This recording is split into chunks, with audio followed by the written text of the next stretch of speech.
আমার ছেলের কাছ থেকে পেইন্টিং এর মাধ্যমে বিয়ের প্রস্তাব পেলাম। ছেলে পোর্ট্রেট আর্টিস্ট, আমাকে নিয়ে বিভিন্ন ছবি এঁকেছে। একদিন আমার জন্মদিনে একটা নতুন পেইন্টিং উপহার দিল। সেখানে সে আমাকে এঁকেছে একটি সাদা শাড়িতে, মাথায় সিঁদুর, পায়ে আলতা। আমি অবাক হয়ে জিজ্ঞাসা করলাম, এটা কি? ছেলে আমার হাত ধরে বলল, মা, এটা আমার স্বপ্ন। আমি তোমাকে আমার স্ত্রী হিসেবে দেখতে চাই।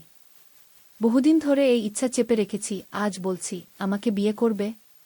আমরা একসাথে অন্য জায়গা চলে যাব, নতুন জীবন শুরু করব। আমি পেইন্টিং দেখে বিস্মিত হয়ে গেলাম। এতে আমি সাদা শাড়িতে আছি, বিবাহিত হিন্দু নারীর সমস্ত চিহ্নসহ, সিঁদুর, আলতা, সংখ্যা। অবিক, এটা কি? আমি কাপা কণ্ঠে জিজ্ঞাসা করলাম। তুমি আমাকে এভাবে আঁকলে কেন? মা, এটা আমার স্বপ্ন, অবিক গম্ভীরভাবে বলল। আমি তোমাকে এভাবে দেখতে চাই, আমার স্ত্রী হিসেবে, আমার জীবনসঙ্গিনী হিসেবে। আমি পেইন্টিং থেকে মুখ ফিরিয়ে নিলাম। এটা সম্পূর্ণ অস্বাভাবিক, অবিক। আমি তোমার মা। আমি জানি মা। অবিক আমার হাত ধরল। কিন্তু আমি তোমাকে ভালোবাসি, শুধু মা হিসেবে নয়, একজন নারী হিসেবে। আমি চাই তুমি আমার স্ত্রী হও। আমি অবিশ্বাসে তার দিকে তাকিয়ে রইলাম। আমার নিজের ছেলে, যাকে আমি এত যত্ন করে মানুষ করেছি, যার জন্য আমি নিজের সমস্ত সুখ ত্যাগ করেছি, সে আমাকে এভাবে দেখে। তোমার মাথা খারাপ হয়ে গেছে, আমি কাঁদতে কাঁদতে বললাম। এটা সম্পূর্ণ অস্বাভাবিক। আমার মাথা খারাপ হয়নি মা। অবিক আমার কাছে এগিয়ে এলো। আমি শুধু আমার হৃদয়ের কথা বলছি। আমি তোমাকে চাই, শুধু মা হিসেবে নয়, আমার জীবনসঙ্গিনী হিসেবে। এই গল্পটি সম্পূর্ণ শুনলে আপনাদের পানি অটোমেটিক বের হয়ে যাবে। যত দ্রুত সম্ভব হাতের কাছে টিস্যু নিয়ে বসে পড়ো। বিছানার চাদর যেন নষ্ট না হয় সেটা সম্পূর্ণ খেয়াল রাখার অনুরোধ জানিয়ে গল্পটি এখন শুরু করব। তার আগে সর্বশেষ অনুরোধ, দয়া করে এমন পানি বের করার গল্প নিয়মিত শুনতে আমাদের চ্যানেলটি সকলেই সাবস্ক্রাইব করুন। ধন্যবাদ। হ্যালো বন্ধুরা, আমার নাম অনন্যা মজুমদার। আমার বয়স ৪২ বছর। আমার স্বামীর নাম পার্থ মজুমদার, বয়স ৪৫ বছর। আমাদের ২ সন্তান, রোহন আর মেঘা। রোহন ১৯ বছর বয়সী, কলেজে পড়ে। মেঘা ১২ বছর বয়সী, স্কুলে যায়। সেদিন ছিল আমার জন্মদিন। আমি সকাল থেকেই উৎসাহিত ছিলাম। ছেলে রোহন একজন দক্ষ চিত্রশিল্পী। সে আমাকে বলেছিল জন্মদিনে আমাকে একটা বিশেষ উপহার দেবে। আমি ভেবেছিলাম হয়তো আমার আরেকটি পোর্ট্রেট আঁকবে। তার আঁকা প্রতিটি ছবি আমার প্রাণের সম্পদ। সে আমার অসংখ্য পোর্ট্রেট এঁকেছে, কিন্তু আমি কখনোই সেগুলো নিয়ে ভালোভাবে কথা বলিনি। রাতে ঘরে ফিরে দেখি রোহন আর মেঘা সাজিয়ে রেখেছে আমাদের ড্রয়িং রুম।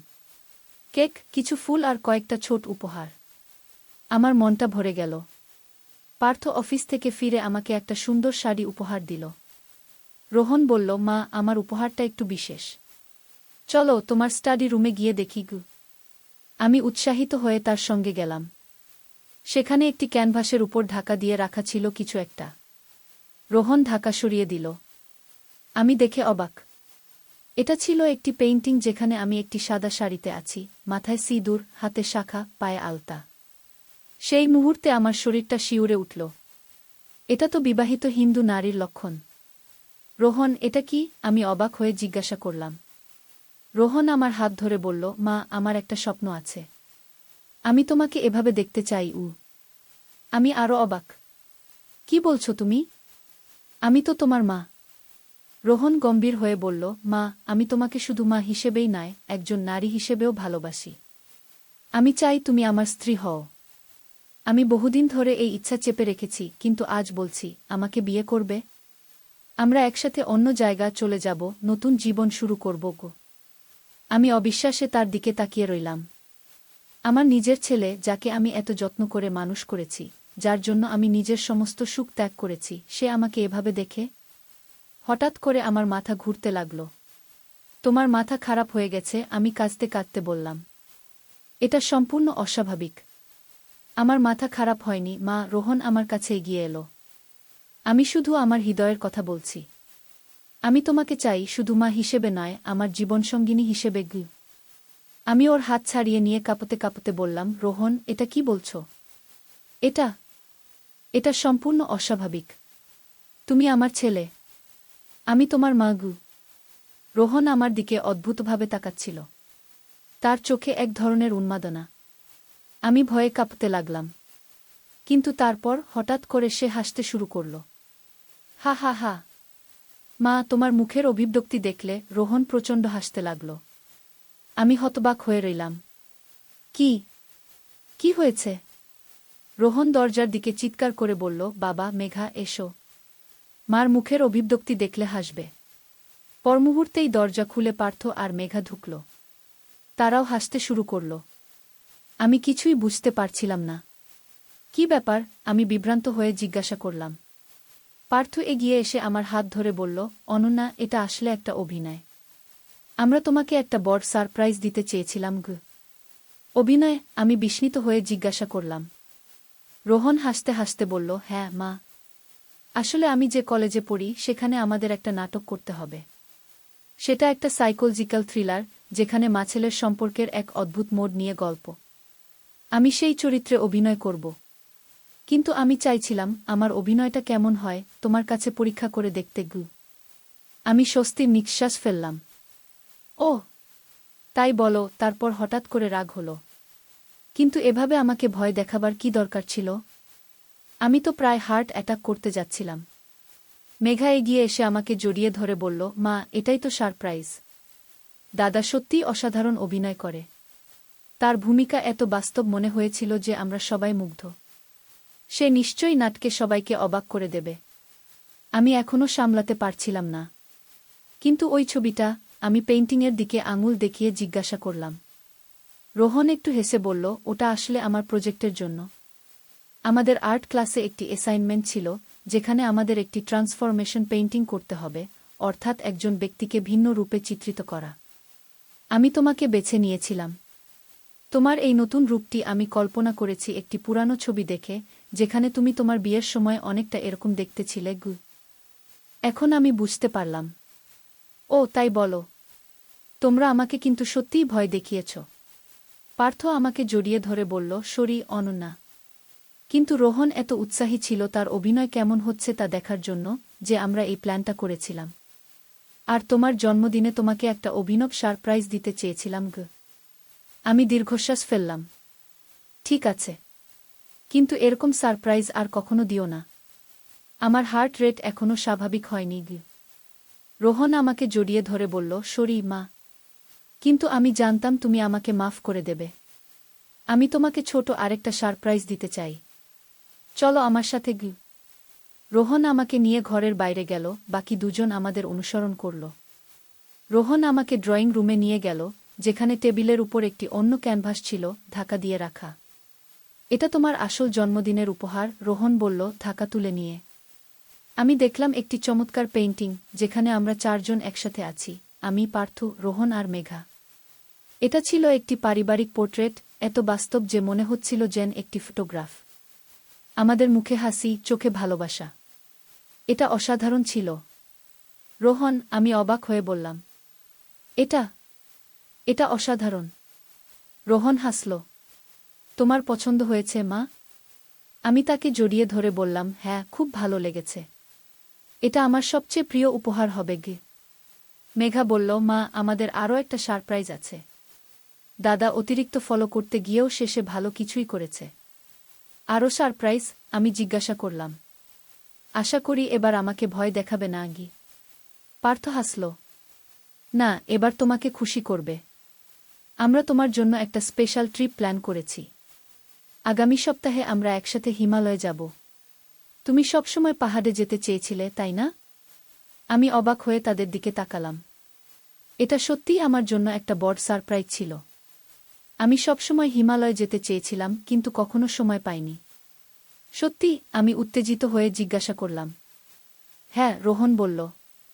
আমরা একসাথে দার্জিলিং যাব। আমি সেখানে অনেক স্কেচ করব, বিশেষ করে সূর্যোদয়ের সময় কাঞ্চনজঙ্ঘা। আমার কলেজের ছুটি শুরু হচ্ছে আর মেঘারও স্কুলে ছুটি। বাবাও অফিস থেকে ছুটি নিয়েছে।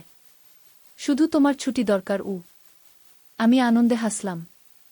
আমি কাল থেকেই ছুটির আবেদন করব। এভাবেই শেষ হলো আমার জন্মদিনের দিনটি, প্রথমে ভয়ের মুহূর্ত, তারপর স্বস্তি, আর পরে আনন্দ। আমি জানতাম না যে এই ট্রিপ আমাদের জীবনকে সম্পূর্ণ বদলে দেবে। আগামী সোমবার সকালে আমরা যাত্রা শুরু করলাম দার্জিলিংয়ের উদ্দেশ্যে। রোহন খুব উৎসাহী ছিল, কারণ সে এখানে অনেক কিছু আঁকতে চাইছিল। মেঘা উত্তেজিত ছিল, কারণ সে কখনো পাহাড়ে যায়নি। পার্থ শান্ত হাসছিল। আমরা দুজন অনেক বছর পর আবার ভ্রমণে যাচ্ছিলাম। রোহন যখন ছোট ছিল তখন আমরা কয়েকবার ট্যুর করেছিলাম, কিন্তু যত দিন যেতে লাগল ব্যস্ততা বাড়তে লাগল আর ভ্রমণ কমতে লাগল। আমরা দার্জিলিংয়ে পৌঁছে একটি সুন্দর হোটেলে উঠলাম। আমাদের রুম থেকে কাঞ্চনজঙ্ঘা দেখা যাচ্ছিল। সেই দৃশ্য ছিল অসাধারণ। সূর্যাস্তের সময় বরফ ঢাকা পাহাড়গুলো লাল আভায় জ্বলজ্বল করছিল। রোহন অবিলম্বে তার স্কেচবুক বের করে আঁকতে শুরু করল। পরদিন আমরা চা বাগান ঘুরতে গেলাম। সেখানে হঠাৎ করে রোহন একটি অদ্ভুত পাথর খুঁজে পেল। এটা ছিল ছোট কিন্তু অদ্ভুতভাবে চকচকে। পাথরটির উপর কিছু অদ্ভুত চিহ্ন ছিল, মনে হয় কোনো প্রাচীন ভাষা। দেখো, রোহন উৎসাহিত হয়ে পাথরটি তুলে ধরল। এটা কি সুন্দর! এর উপর কিছু লেখা আছে মনে হচ্ছে কি? আমরা সবাই একসাথে পাথরটি দেখলাম। এটা সত্যিই অদ্ভুত ছিল। এটা একটা সাধারণ পাথর নয়, পার্থ বলল, পাথরটি ভালো করে দেখে। এটা কোনো প্রাচীন জিনিস বলে মনে হচ্ছে কি? মেঘা উত্তেজিত হয়ে বলল, হয়তো এটা কোনো গুপ্তধনের চাবি। আমরা হেসে উঠলাম। কিন্তু সেই হাসি অল্পক্ষণের জন্যই ছিল। হঠাৎ করে আমাদের কাছে একজন বৃদ্ধ লোক এলো। তার পরনে ছিল স্থানীয় পোশাক আর মুখে পাকা দাড়ি। ওটা দেখাও, তিনি গম্ভীর স্বরে বললেন, আঙুল দিয়ে পাথরটি দেখিয়ে।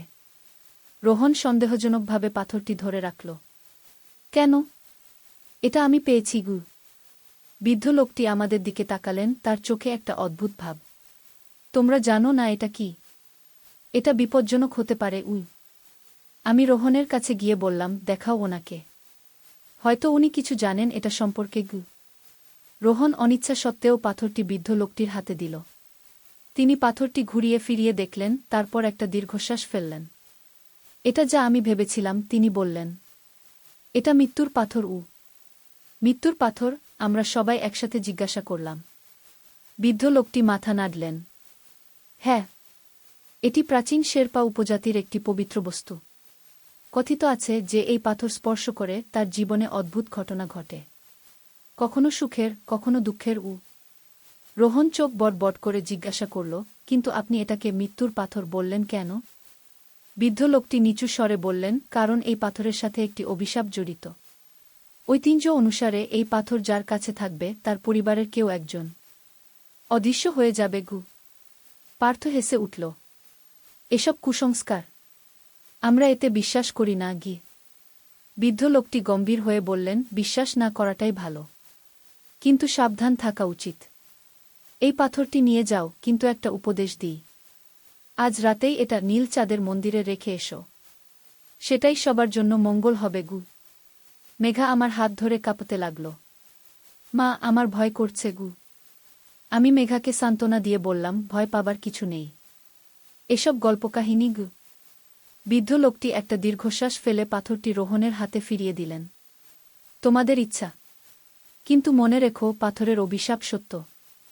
আর নীল চাঁদের মন্দির, সেটি পাহাড়ের উপরে, ঠিক সেই জায়গায় যেখানে সূর্য ডোবার ঠিক আগে শেষ আলো পড়ে। এই বলে তিনি চলে গেলেন। আমরা একটু অস্বস্তি নিয়ে হোটেলে ফিরলাম। রোহন পাথরটি তার ব্যাগে রেখে দিল। সেদিন সন্ধ্যায় আমাদের হোটেলের রুমে বসে আমরা বৃদ্ধ লোকটির কথা নিয়ে আলোচনা করছিলাম। আমার মনে হয় ওই লোকটি আমাদের ভয় দেখাতে চেয়েছিলেন, পার্থ বলল। কিন্তু কেন? আমি জিজ্ঞাসা করলাম। হয়তো ওনার উদ্দেশ্য ছিল আমরা পাথরটি তাকে দিয়ে দিই, রোহন বলল। হয়তো এটি মূল্যবান কিছু গু। মেঘা তখনও ভয় পাচ্ছিল। আমার মনে হয় আমাদের ওই নীল চাঁদের মন্দিরে যাওয়া উচিত। আমি ওই অভিশাপের কথা ভাবলে ভয় পাই। রোহন আবার পাথরটি বের করে দেখতে লাগল। আমি ওই মন্দিরের কথা জানতে চাই। যদি এটি সত্যিই কোনো প্রাচীন বস্তু হয় তাহলে এর ইতিহাস জানা দরকার গু। আমরা সিদ্ধান্ত নিলাম, পরদিন সকালে হোটেলের রিসেপশনে জিজ্ঞাসা করব নীল চাঁদের মন্দির সম্পর্কে। পরদিন সকালে আমরা ব্রেকফাস্ট করতে গিয়ে হোটেলের রিসেপশনিস্টকে জিজ্ঞাসা করলাম মন্দির সম্পর্কে। নীল চাঁদের মন্দির? তিনি আশ্চর্য হয়ে বললেন, আমি জানি না। একটু অপেক্ষা করুন। আমার দাদা এসব প্রাচীন জায়গা সম্পর্কে অনেক কিছু জানেন। আমি জিজ্ঞাসা করে দেখি। তিনি ফোন তুলে কথা বললেন, তারপর আমাদের দিকে ফিরে বললেন, হ্যাঁ, দাদা বলছেন এটি একটি প্রাচীন বৌদ্ধ মন্দির, যেটি ওই পাহাড়ের চূড়ায় অবস্থিত। তিনি জানালার বাইরে দূরের একটি পাহাড়ের চূড়া দেখিয়ে দিলেন। কিন্তু সেখানে যাওয়া খুব কঠিন এবং পর্যটকদের জন্য নিরাপদ নয়। আপনারা কেন এই মন্দির সম্পর্কে জানতে চাইছেন? আমরা তাকে বৃদ্ধ লোকটির কথা বললাম না, শুধু বললাম আমরা নতুন জায়গা সম্পর্কে জানতে আগ্রহী। আমি আপনাদের একটা গাইড দিতে পারি, রিসেপশনিস্ট প্রস্তাব দিলেন। তিনি আপনাদের সেখানে নিয়ে যেতে পারবেন, তবে সময় লাগবে কি। আমরা রাজি হয়ে গেলাম। দুপুরের খাবার খেয়ে আমরা গাইডের সাথে রওনা দিলাম। তার নাম ছিল তেনজিং, একজন অভিজ্ঞ পর্বতারোহী। নীল চাঁদের মন্দিরের একটি ইতিহাস আছে, তেনজিং বললেন। আমরা যখন পাহাড়ের পথে উঠছিলাম, প্রায় ৩০০ বছর আগে এক বৌদ্ধ ভিক্ষু এখানে ধ্যান করতে এসেছিলেন। কথিত আছে পূর্ণিমার রাতে তিনি দেখেছিলেন চাঁদ নীল হয়ে গেছে, আর সেই আলো পাহাড়টি আলোকিত হয়েছিল। তারপর থেকে এই জায়গাটি পবিত্র মনে করা হয়।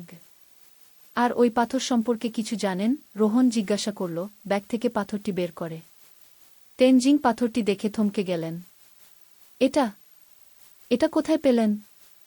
রোহন বলল, চা বাগানে পড়েছিল। তেনজিং দ্রুত পাথরটি ফিরিয়ে দিলেন। এটি মৃত্যুর পাথর বলে পরিচিত। আমাদের শেরপা সম্প্রদায়ে একটি বিশ্বাস আছে। অভিশাপের কথা পার্থ জিজ্ঞাসা করলেন। আপনি জানেন? তেনজিং বিস্মিত হলেন। একজন বৃদ্ধ লোক আমাদের বলেছিলেন। আমি বললাম। তেনজিং নিচু স্বরে বললেন, তাহলে আমার আর কিছু বলার নেই। তবে হ্যাঁ, আমরা বিশ্বাস করি এই পাথর যার কাছে থাকবে তার পরিবারের কেউ হারিয়ে যাবে। কিন্তু যদি পাথরটি নীল চাঁদের মন্দিরে রাখা হয়, তাহলে অভিশাপ থেকে মুক্তি পাওয়া যাবে। আমরা পাহাড়ের উপরে উঠতে লাগলাম। পথটি ক্রমশ কঠিন হয়ে উঠছিল। সন্ধ্যা হয়ে আসছিল, আর আমরা এখনও মন্দিরে পৌঁছাইনি। আমরা কি ঠিক পথে যাচ্ছি? আমি জিজ্ঞাসা করলাম, ক্লান্ত হয়ে। হ্যাঁ, তেনজিং নিশ্চিত করলেন। আর মাত্র কিছু দূর। হঠাৎ আমরা শুনলাম একটি অদ্ভুত শব্দ, যেন কেউ কাঁদছে। আমরা থমকে দাঁড়ালাম। এটা কি? মেঘা ভয়ে কাঁপতে লাগল। হয়তো বাতাসের শব্দ, তেনজিং বললেন, তবে তার কণ্ঠেও একটু অস্বস্তি ছিল। আমরা আবার চলতে শুরু করলাম। অন্ধকার ঘনিয়ে আসছিল। তেনজিং টর্চ জ্বাললেন। আমাদের তাড়াতাড়ি যেতে হবে, তিনি বললেন। রাতে এই পথে চলা বিপজ্জনক। আমরা দ্রুত হাঁটতে শুরু করলাম। তারপর হঠাৎ করে আমরা একটি ছোট মন্দির দেখতে পেলাম পাহাড়ের চূড়ায়। এটি ছিল প্রাচীন পাথরে নির্মিত, আর এর চূড়ায় একটি নীল পাথর বসানো ছিল, যা চাঁদের আলো চমকাচ্ছিল। এটাই নীল চাঁদের মন্দির, তেনজিং বললেন। আমরা মন্দিরের দিকে এগোলাম। হঠাৎ আবার সেই কান্নার শব্দ, এবার আরও স্পষ্ট, আরও কাছে। কে ওখানে? পার্থ চিৎকার করে জিজ্ঞাসা করলেন। কোনো উত্তর এলো না। তবে কান্নার শব্দটা থামল। আমরা সন্দেহজনকভাবে চারদিকে তাকালাম, কিন্তু কাউকে দেখতে পেলাম না। এখানে কি কেউ বাস করে? আমি তেনজিংকে জিজ্ঞাসা করলাম। না, তিনি মাথা নাড়লেন। এখানে কেউ থাকে না। কিছু পর্যটক আসে, কিছু তীর্থযাত্রী, কিন্তু কেউ বাস করে না। আমরা মন্দিরে প্রবেশ করলাম। ভিতরে একটি ছোট কক্ষ, মাঝখানে একটি বৌদ্ধ মূর্তি। চারপাশে মোমবাতি জ্বলছিল, যার আলো ঘরটি আবছাভাবে আলোকিত হয়েছিল। এখন কি করতে হবে? রোহন জিজ্ঞাসা করল। পাথরটি বের করে। তেনজিং বললেন, মূর্তির সামনে রাখুন, প্রার্থনা করুন। রোহন মূর্তির সামনে গিয়ে পাথরটি রাখল। আমরা সবাই শান্তভাবে দাঁড়িয়ে রইলাম।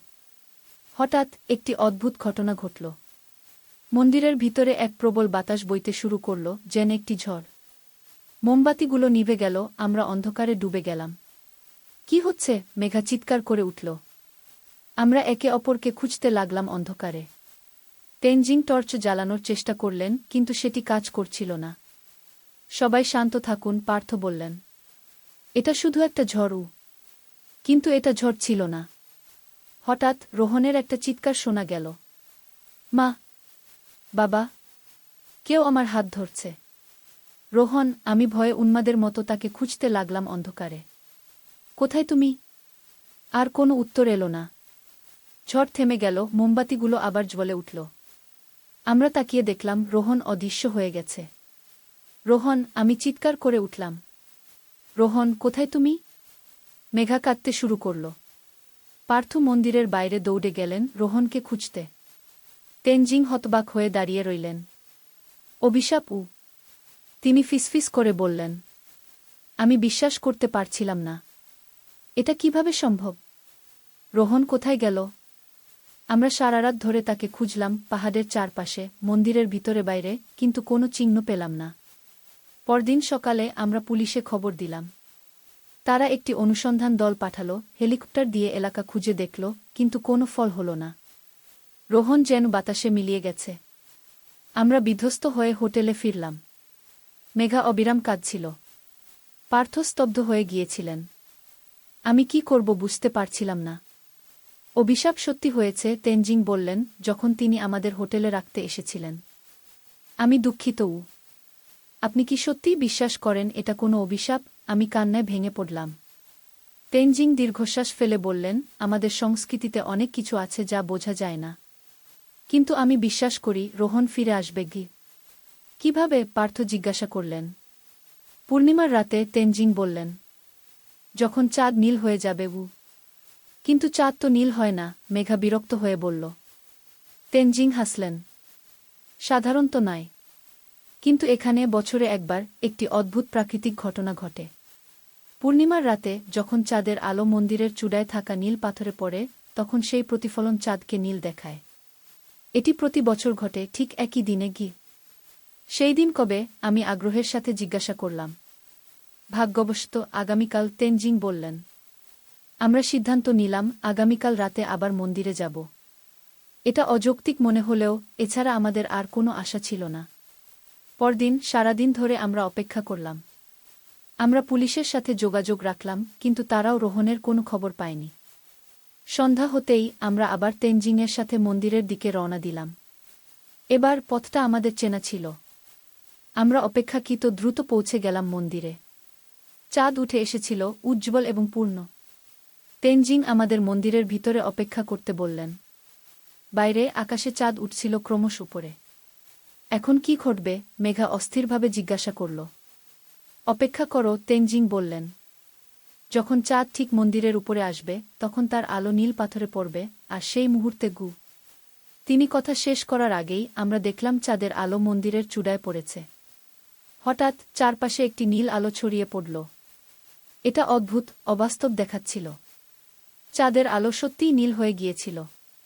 তারপর আবার সেই ঝড়, মন্দিরের ভিতরে প্রবল বাতাস বইতে শুরু করল।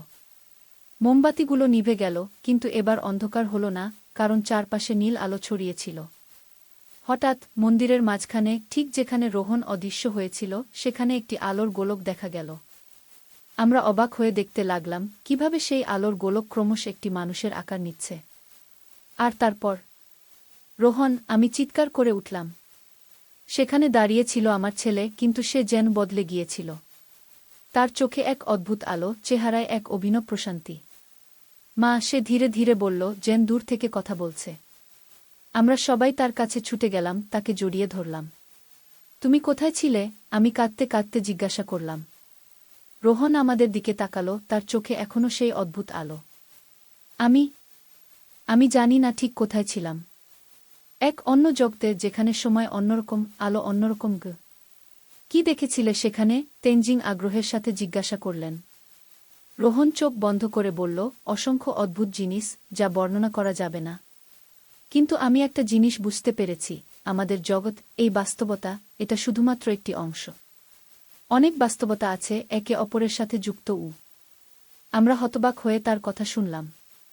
সেখানে আমি অনেক কিছু শিখেছি, রোহন আবার বলল। আমি শিখেছি ভালোবাসা সবচেয়ে শক্তিশালী শক্তি।